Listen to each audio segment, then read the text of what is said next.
Alors, en compagnie du docteur Anthony Buisson du CHU de Clermont-Ferrand.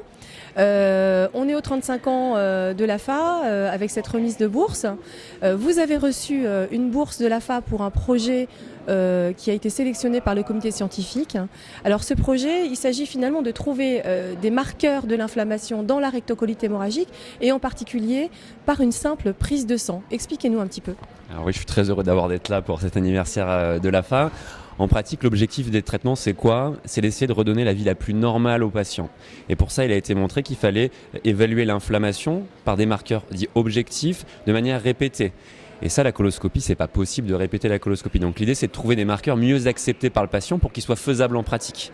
Et donc l'idée, c'est d'étudier des marqueurs dans les selles, mais également dans le sang, parce qu'on sait que c'est souvent plus acceptable de faire une prise de sang que de faire un prélèvement de sel, qui parfois est un petit peu gênant pour certains patients. Et l'objectif, c'est de voir si, sous traitement, ces marqueurs peuvent prédire une évolution favorable de la maladie, pour faire en sorte que les gens soient bien et gardent cette vie entre guillemets normale le plus longtemps possible, qui est l'objectif de nos traitements. Alors, quelle est la différence finalement, puisqu'il y a un marqueur dans le sang qui est utilisé de façon courante en routine par les médecins, c'est la CRP qui marque l'inflammation. Quelle serait la différence entre les marqueurs que vous recherchez et la CRP ? Alors, le problème de la CRP, c'est que c'est un marqueur qui reflète l'inflammation dans le sang, dans le corps entier, et pas au niveau que du tube digestif. Donc c'est pas très spécifique. Nous, ce qu'on voudrait, c'est trouver des marqueurs dans le sang qui sont a priori plus spécifiques de l'intestin ou du côlon, puisqu'on parle de rectocolite hémorragique. Et donc ça permettrait d'avoir, à partir d'une simple prise de sang, avoir un reflet de l'inflammation au niveau du côlon et pas être gêné, par exemple, par une infection urinaire, une infection des poumons ou ce genre de choses.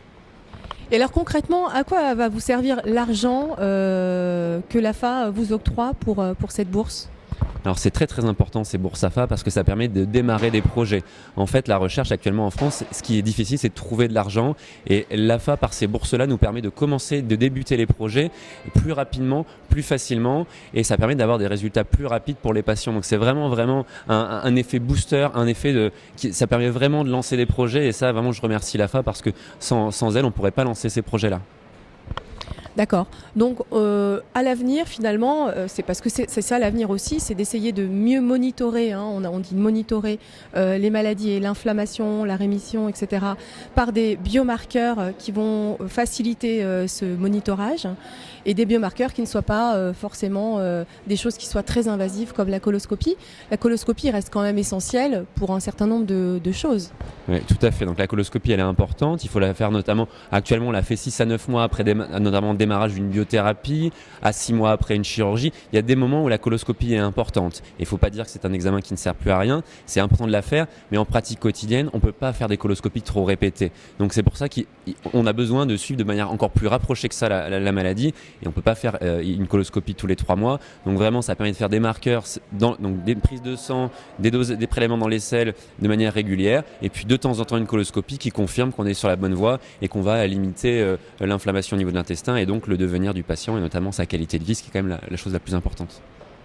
Merci beaucoup, docteur Buisson. Merci beaucoup.